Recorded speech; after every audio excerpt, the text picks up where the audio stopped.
So we're with Candy Wallace with the American Private and Personal Chef Association. And Candy, tell us about some of the traits you feel a culinary graduate needs to have to become successful and eventually be a chef. Well, I think focus would be one that would be richly used.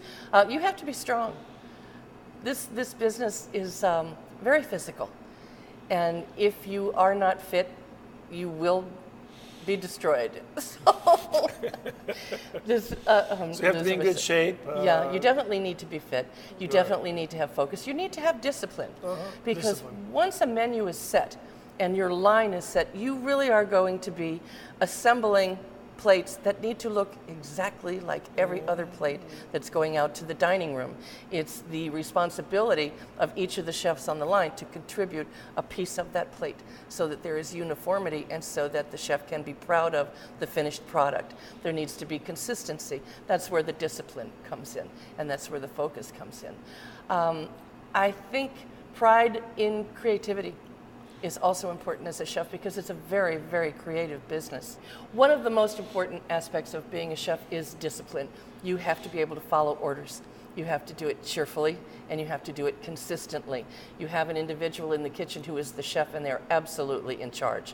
When the chef determines that this is your job and this is what you're going to be doing, there should be absolutely no question about those instructions. So if you are a person with a very strong ego who likes to do it their own way, who thinks that you can do it better, you may want to sit down and think about that before you take that attitude into the kitchen, because you're not going to get a pat on the head for being creative. So you can be incredibly creative in this industry when you are the chef, but it's something that you work up to. That's very interesting. And I guess to follow that up with, what does the industry, the kitchen manager or chef or food service director or food and beverage director look for from graduates from a culinary school? Passion and commitment and tenacity. I have talked to some students who have completed their programs and asked them, where are you working now that you have graduated from culinary school? And one young man said to me, Chef, I haven't been able to find work and I've been out of school for over a year. And I said, well, what is it that you're doing to secure employment? He said, well, I send out resumes every day online.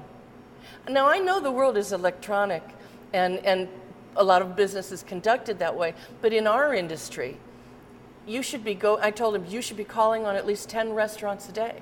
You should be asking. In person. Yeah, in person and decked. You need to be clean, you need to be sharp, you need to walk through that door and say, my name is so-and-so, I would like to see the executive chef.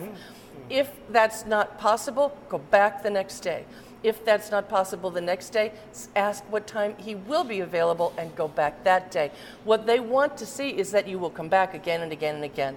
So then if you really want that job, it is your responsibility to convince that chef that you will do anything short of mayhem to work for that restaurant and to learn from that chef, including volunteering to work unpaid for a week to 2 weeks so that they can see how good you are, how much you want it.